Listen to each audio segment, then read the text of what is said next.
शाम आज हम महाभारत के एक प्रसंग है यक्ष युधिष्ठिर संवाद में से एक प्रश्न लेंगे जो बहुत ज़रूरी प्रश्न है। तो 100 प्रश्न है, उसमें से एक प्रश्न होता है कि यक्ष पूछते हैं कि हे महाराज युधिष्ठिर, बताइए संसार का सत्य क्या है। तो महाराज युधिष्ठिर क्या बोलते हैं, पहले इस गाने के मैं आपको एक गज़ल सुना रहा हूँ और गज़ल में इस प्रश्न का उत्तर है। गज़ल इस प्रकार से है। हम भटकते हैं, क्यों भटकते हैं दश्तो सहरा में, कैसी उलझन है, क्यों ये उलझन है, एक साया सा रूबरू क्या है। श्लोक की जगह पे ये समझेंगे, श्लोक तो बहुत संस्कृत में आपको समझ में आ जाएगा इसीलिए। पूछते हैं युधिष्ठिर महाराज से यक्ष कि संसार का सबसे बड़ा आश्चर्य क्या है। तो यहाँ पर बताया गया है कि संसार का सबसे बड़ा आश्चर्य है मृत्यु। उदाहरण के लिए एक कसाई जो होता है वो बाहर बहुत सारे बकरों को बांध के रखता है।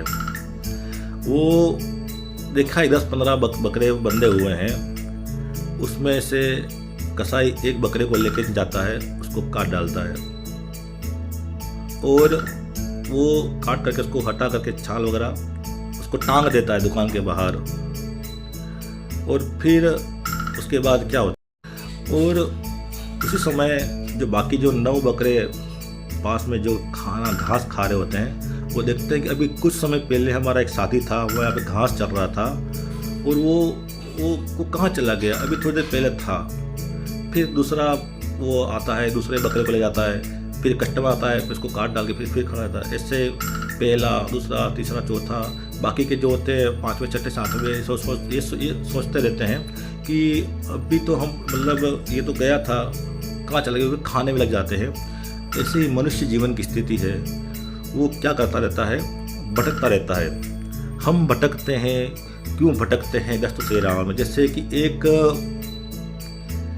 हिरण जो होता है उसको लगता है कि आगे पानी है, फिर वो जाता है वहाँ पे। दस्त सेरा मतलब मृग तृष्णा का जो होता है, जिसको मेरे को पता नहीं, जहाँ पे रेगिस्तान में पानी होने का जो एहसास होता है उसको क्या बोलते हैं, मेरे को शब्द याद नहीं है। उसमें हिरण को लगता है कि आगे पानी है, फिर जाता है वहाँ पे, मृग मारीचिका बोलते हैं इसको शायद, तो उसको फिर जाता है तो वहाँ पे कुछ दिखता ही नहीं है। ऐसे ही मनुष्य जीवन में क्या होता है कि हमको लगता है कि आगे इस चीज़ में सुख है, फिर लगता है अरे इसमें सुख है ही नहीं, फिर दूसरी चीज़ को ढूंढता है, इसमें चीज़ में सुख है, लेकिन पता पड़ता है कि सुख तो है ही नहीं। तो वो गाना है, हम भटकते हैं, क्यों भटकते हैं दस्त सेहराओं में। कैसी उलझन है ये उलझन क्या है। उलझन क्या है, हमको अज्ञानता की कि हमको इस चीज़ से सुख मिलेगा। और सुख का मतलब मैं पहले अपने वीडियो में बता चुका हूँ, संसार में सुख होता है क्षणिक। मतलब जो हमको किसी को मैंने बताया था, किसी को गुलाब जामुन या रसगुल्ला प्यारा है तो वो बहुत प्यारा रसगुल्ला है, गुलाब जामुन वो खाएगा, पहला, दूसरा, तीसरा, चौथा, 5वां, 6ठा। ऐसे ही जैसे ही वो 7वें, 8वें गुलाब जामुन खाएगा तो जो गुलाब जामुन उसको 5 मिनट पहले प्यारा था, उसी से उसको नफरत हो जाएगी, चिढ़ हो जाएगी। बस संसार का प्यार वैसा ही है। और उसी प्यार को पाने के लिए हम भटकते हैं। और क्यों भटकते हैं इस दस्त सेहराओं में। और उलझन बनी रहती है कि मेरे को क्या सुख नहीं मिल रहा है, क्यों इसमें मेरे को प्यार नहीं मिल रहा है। कारण क्या है कि जो अंतर भगवान का जो प्यार है वो उस आनंद से जुड़ा हुआ नहीं है। और वो भगवान का नाम मैं बार बार बता चुका हूँ, हरे कृष्ण कृष्ण कृष्ण हरे हरे, हरे राम राम राम हरे हरे। जब तक मनुष्य इस आनंद से, सच्चे आनंद से, जो अंदर का सुख है, वो सुख दुख सब अंदर से है। सुख दुख भय सब अंदर का विषय है। मन को ही जो इंद्रिया जिसके अंदर में है उसको ही डर लगता है, उसी मन को खुशी होती है तो हम खुश होते हैं, वही मन दुखी होता है हम दुखी होते हैं। और जो अंदर भरा होता है गाली गलौज करना, चीड़ करना, अच्छी बातें बोलना, सब चीज़ें जो हैं वो मन से जुड़ी हुई है और मन हमको भटकाता है उस मृग तृष्णा में। अब विषय बहुत लंबा हो जाएगा क्योंकि बहुत गंभीर विषय है ये। और इसका उपाय क्या है? शुरू से ही, बचपन से ही भगवान का नाम, कीर्तन, रामायण, महाभारत, हमको इन चीज़ों को ज़रूर पढ़ना चाहिए। हमारे पिताजी ने हमको पढ़ाया, आज उनकी कृपा है, राधा रानी की कृपा है, भगवान कृष्ण की कृपा है, गुरु जी की कृपा है। तो अपने बच्चों को भगवान का, रामायण का, राम जी का चरित्र, भगवान कृष्ण ने जो बोला गीता में, गीता जी का पाठ और नित्य भगवान का नाम, स्टार्टिंग 2 माला 4 माला करते कर 16 माला तक पहुंचना है। माला भगवान का नाम, हरे कृष्ण कृष्ण कृष्ण हरे हरे, हरे राम राम राम हरे हरे। नहीं तो हम लोग ये कार्य नहीं करेंगे तो फिर एक अंतिम भजन से एंडिंग करते हैं। पहला गज़ल था, एक सारे चीज़ भगवान जुड़ी हुई है, वो मैं हमेशा बोलता रहता हूँ गाना। बालापन में खेला खाया, आई जवानी मस्त रहा, बूढ़ापन में रोग सताए, खाट पड़ा रह जाएगा, फिर पीछे पछताएगा, नाम हरि का जप ले बंदे, फिर पीछे पछताएगा।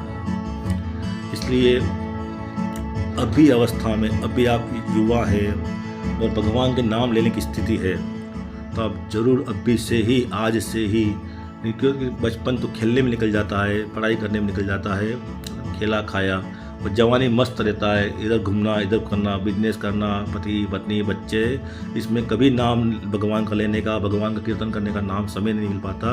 और बुढ़ापे में हमारे से क्या हो पाएगा? बुढ़ापे में घुटने का दर्द होता है, गला काम नहीं करता, बहुत सारी समस्या आ जाती है। बुढ़ापा आए ना आए गारंटी नहीं है।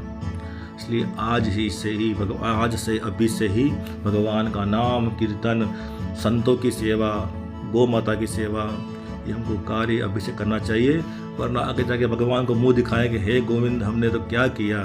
कुछ नहीं किया, सिर्फ बच्चे पैदा किए, खाना खाया होटलों में, एंजॉय किया और बस आपका नाम लेना भूल गए। बोले एंजॉय करने में ज़िंदगी निकल गई और कब पता नहीं कब क्या हो जाए, गारंटी नहीं है। इसलिए आज से ही, अभी से ही हमको भगवान का नाम जाप, भगवान के पूजा पाठ, भगवान को भोग लगाए खाना, ये हमारा जीवन का हिस्से का बस यही है। वो जीवन में सब किया और भगवान का नाम नहीं लिया तो बस दुख बना रहेगा, दुख सुख का स्थिति बना रहेगी, कभी सुख कभी दुख, कभी दुख कभी सुख, ऐसी स्थिति बनी रहेगी। उपाय यही है, अभी से हरि का नाम, आज से ही, नहीं कल से, नहीं तो कल नहीं आज, कल आए ना आए कोई गारंटी नहीं है। नित्य भगवान का नाम, कम से कम आधा घंटा 1 घंटा प्रभु का नाम, कीर्तन, कथा ज़रूर हमको करना चाहिए। नहीं तो वही स्थिति हो जाएगी कि जैसे एक बूढ़ा होता है, कितने लोग बुढ़ापे होने होते हैं, उनको पता नहीं पड़ता है कि हमारा बुढ़ापा आ चुका है, अब तो नाम लें, क्योंकि वो इसलिए नहीं ले पाता क्योंकि शुरू से ही उसकी आदत में नहीं होता है। जब उसका बचपन में वो टाइम पास करता है, जवानी में टाइम पास करता है, वो बुढ़ापे में क्या उसका जो चित्त बन चुका है अंदर से एंजॉय करने वाला, बुढ़ापे में वो ठरकी ही रहेगा, उसको कुछ इच्छा नहीं होगी, वो सब चीज़ें वैसे करेगा जैसे उसने बचपन में और जवानी में की हुई है।